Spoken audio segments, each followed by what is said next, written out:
آج بہت دنوں بعد انہوں نے ساتھ ساتھ فلم دیکھی تھی۔ کسی زمانے میں وہ دونوں لنگوٹیے یار سمجھے جاتے تھے، لیکن اب کچھ عرصے سے امجد حمید سے کھینچا کھینچا رہنے لگا تھا۔ اس کی کوئی وجہ حمید کی سمجھ میں نہ آ سکی تھی، اور آتی بھی کیسے۔ اس نے کبھی غور ہی نہیں کیا تھا، کسی بھی مسئلے پر غور کرنے کی مہلت ہی نہیں ملتی تھی اسے۔ وہ ایک بینک میں ملازم تھا، یہ ملازمت ایسے منہ اندھیرے ہی بستر چھوڑنے پر مجبور کر دیتی تھی، اور پھر وہ کافی رات گئے اپنے گھر لوٹتا تھا۔ سارے دن کی تھکن اتنی ہوتی کہ وہ اپنی بیوی سے چند محبت آمیز لفظوں کا تبادلہ بھی مشکل سے کر پاتا، حالانکہ یہ وہی جملوں بیوی تھی جسے وہ بڑی محبت سے بیاہ کر لایا تھا۔ بہت خراب فلم تھی۔ اب فلم تھی، امجد نے حال سے باہر نکلتے ہوئے تبصرہ کیا۔ واقعی، حمید نے تائید کی، ڈراؤنی فلمیں بنانا ہی نہیں چاہیے۔ چڑیلوں اور بھوتوں کی کہانیوں میں یہی کچھ دکھایا جا سکتا ہے۔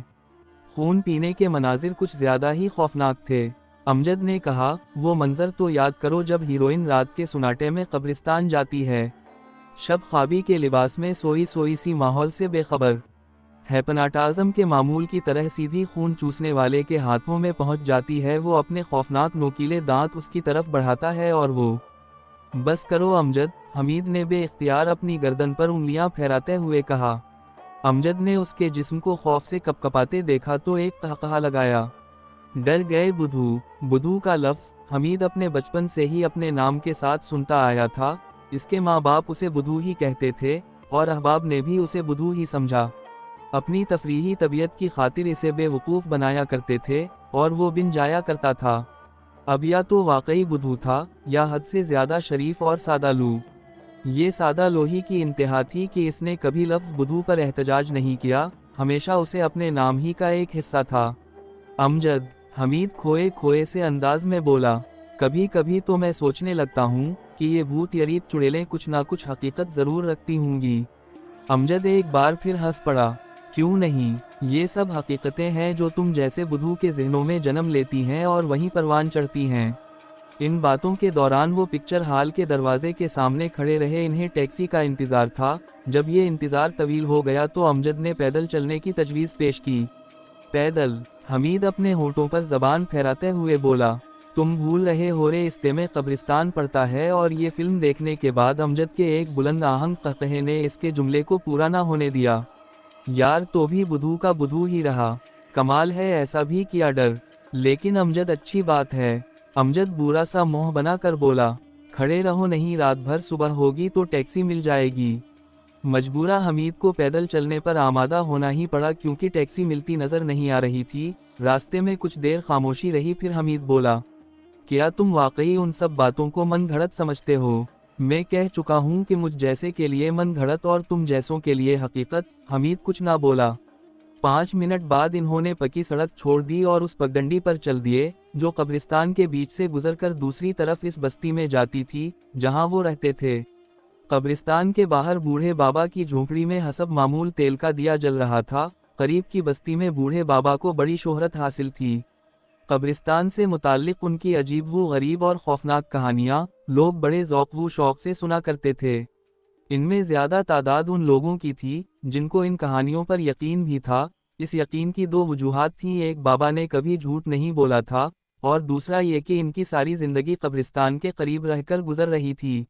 اب اگر قبرستان کے اسرار سے وہ واقف نہ ہوتے تو پھر کون ہوتا؟ امجد اور حمید جھونپڑی کے قریب سے گزر رہے تھے کہ انہیں بوڑھے بابا نے پکار لیا۔ وہ رک گئے، انہوں نے دیکھا کہ بوڑھے بابا لکڑی ٹیکتے ہوئے جھونپڑی سے باہر نکل آئے۔ میرے بچوں، وہ کانپتی ہوئی آواز میں بولے، آج کی رات قبرستان سے نہ گزروں۔ کیوں بابا؟ حمید نے پوچھا۔ آج بھی قبرستان چڑیلوں کی آماجگاہ بنا ہوا ہے، وہ راتوں کو یہاں ٹہلتی ہوئی نظر آتے ہیں۔ میں خود انہیں اپنی آنکھوں سے دیکھ چکا ہوں۔ بابا کی کانپتی ہوئی آواز میں بلا کا اصرار امڑ آیا۔ آپ کو دھوکا ہوا ہوگا بابا، امجد نے کھنکتی ہوئی آواز میں کہا۔ دھوکا نہیں بیٹا، ان بوڑھی آنکھوں کو کم ضرور دکھائی دیتا ہے، لیکن جو دکھائی دیتا ہے وہ فریب نہیں ہوتا۔ ابھی 2 دن پہلے ہی میں نے سیاہ لبادے میں ملبوس ایک زندہ مردے کو ایک عورت کا خون پیتے ہوئے دیکھا۔ وہ عورت جناتوں کے کنج میں سنگ مرمر کی سلیب پر لیٹی ہوئی تھی، اور زندہ مردہ اس کے اوپر لیٹا اس کا خون پی رہا تھا۔ زندہ مردہ؟ حمید کپکپاتی ہوئی آواز میں بولا۔ یہ کیا ہوتا ہے؟ اسی خبیث عورت کو تو چڑیل کہتے ہیں، لیکن ایسے مردوں کے لیے کوئی خاص نام نہیں، اس لیے میں نے زندہ مردے کا لفظ استعمال کیا ہے۔ وہ چمگادڑ کے جون میں رہتا ہے اور اپنے شکار کو سانپ کی طرح آنکھوں سے محسوس کرتا ہے۔ خدا بچائے، بڑی موذی بلا ہوتی ہے، جس کا خون چوستی ہے اس کو بھی اپنی طرح چڑیل بنا دیتی ہے۔ اتنی عمر ہونے کو آئی ہے میں نے اس کا ذکر بھی نہیں سنا تھا۔ ادھر کچھ دنوں سے اس قسم کے قصے سننے میں آنے لگے تھے، اور اب میری بوڑھی آنکھوں نے وہ سب کچھ دیکھ بھی لیا۔ میری بات مانو، اس قبرستان سے نہ گزرو۔ لیکن بابا ہم لوگ بہت تھکے ہوئے ہیں، امجد بولا۔ دوسرا راستہ بہت طویل ہے اور دیر بھی ہو جائے گی، پر بیٹا تم خیریت سے پہنچ تو جاؤ گے۔ ابھی کچھ دیر پہلے میں قبروں پر فاتحہ پڑھنے گیا ہوا تھا، تو ایک چڑیل سفید لباس پہنے جناتوں کے کنج میں لیٹی ہوئی نظر آئی تھی۔ اب بھی اگر تم قبرستان سے گزرنے پر مصر ہو تو میں کہوں گا کم از کم جناتوں کے کنج کے پاس سے نہ گزرنا۔ اچھی بات ہے بابا، ہم ایسا ہی کریں گے، حمید نے کہا اور امجد کو چلنے کا اشارہ کیا۔ کچھ آگے بڑھنے کے بعد حمید بولا، امجد کیوں نہ بابا کی بات مان لی جائے، مجھے تو واقعی ڈر لگ رہا ہے۔ بدھو میاں چپ چاپ میرے ساتھ چلتے رہو۔ حمید ایک ٹھنڈی سانس لے کر رہ گیا۔ جلد ہی وہ دونوں قبرستان میں داخل ہو گئے۔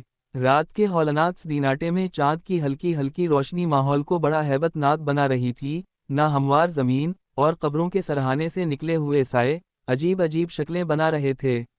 اکا دکا درختوں کو دیکھ کر خوامخواہ یہ احساس ہو سکتا تھا کہ وہ ارواح خبیثہ کا مسکن ہو سکتے ہیں۔ کبھی کبھی کسی منحوس الو کی آواز سنائی دیتی تھی تو ماحول کو اور لرزہ خیز بنا دیتی۔ قبرستان کے بیچوں بیچ وہ جگہ تھی جو قبرستان میں جناتوں کے کنج کے نام سے مشہور تھی۔ اس میں ایک لمبی سی پتھر یلی سلیب تھی جو کبھی قبر پر رکھی گئی ہوگی۔ امجد اور حمید اس سے فاصلے پر تھے۔ چاند بادلوں کی اوٹ میں چوب گیا اور گہری تاریکی چھا گئی۔ اسی لمحے حمید کے اٹھتے ہوئے قدم اچانک رک گئے، جیسے زمین نے جکر لیے ہوں۔ امجد وہ دیکھو، حمید کی سرگوشی میں بلا کا خوف تھا۔ اندھیرے میں کوئی سفید سی شے متحرک دکھائی دے رہے تھی۔ ہاں کچھ ہے تو، سرسراتی آواز میں امجد نے کہا۔ اس وقت چاند بادلوں کی اوٹ سے نکل آیا۔ اس کی روشنی میں انہوں نے صاف دیکھا کوئی عورت جناتوں کے کنج میں ٹہل رہی تھی اور اس کا سفید لباس ہوا سے اڑ رہا تھا۔ چڑیل، حمید نے سبکی بھری۔ ضروری نہیں، کوئی عورت بھی ہو سکتی ہے، امجد نے کہا اور پھر اچانک آگے بڑھتے ہوئے پکارا، کون ہے یہ؟ تم کیا کر رہے ہو؟ حمید نے خوفزدہ لہجے میں کہا، پتہ تو چلے کون ہے، امجد نے کہتے ہوئے کنج کی طرف قدم بڑھائے۔ سفید سایہ درختوں کی اوٹ میں جا کر نظروں سے اوجھل ہو گیا تھا۔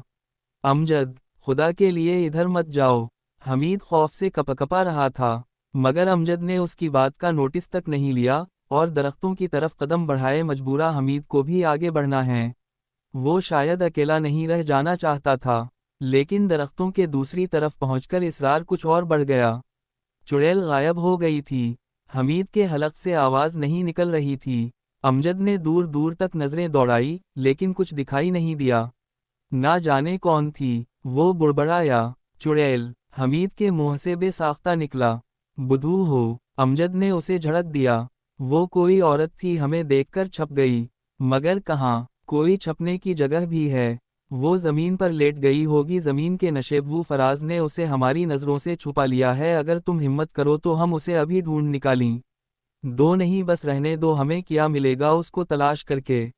تمہارا خوف دور ہو جائے گا۔ نہیں بس اب چلو اس منحوس جگہ سے دور۔ امجد نے ٹھنڈی سانس لے کر قدم بڑھا دیے۔ وہ راستے بھر حمید کو یقین دلانے کی کوشش کرتا رہا کہ وہ کوئی عورت تھی، لیکن حمید اس بات پر اڑا رہا کہ وہ چڑیل تھی۔ حمید کو اس کے گھر چھوڑ کر امجد نے اپنے گھر کی راہ لی۔ حمید نے دروازے پر دستک دی لیکن کچھ دیر انتظار کرنے کے باوجود بھی دروازہ نہیں کھلا۔ پھر دوسری دستک بھی بے سود ثابت ہوئی۔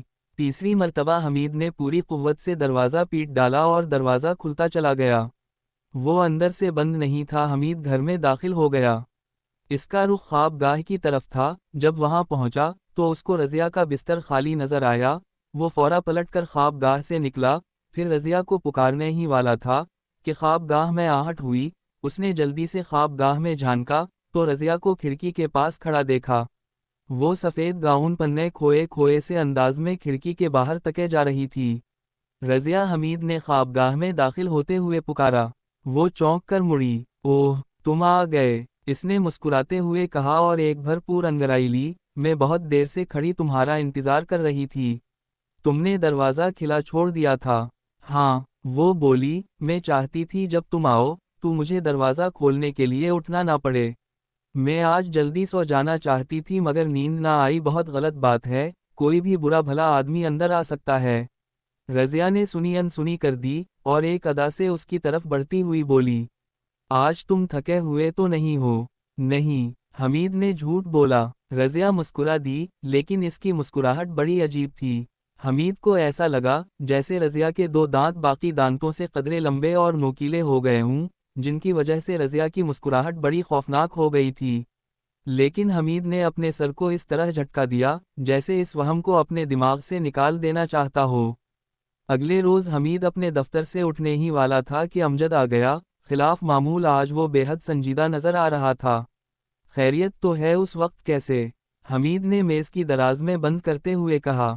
یہاں سے اٹھو، اطمینان سے کہیں بیٹھ کر گفتگو کریں گے۔ چلو، میں اٹھ ہی رہا تھا، اگر تم 2 منٹ بعد آتے تو میں نہ ملتا۔ حمید یہ کہتا ہوا کھڑا ہو گیا۔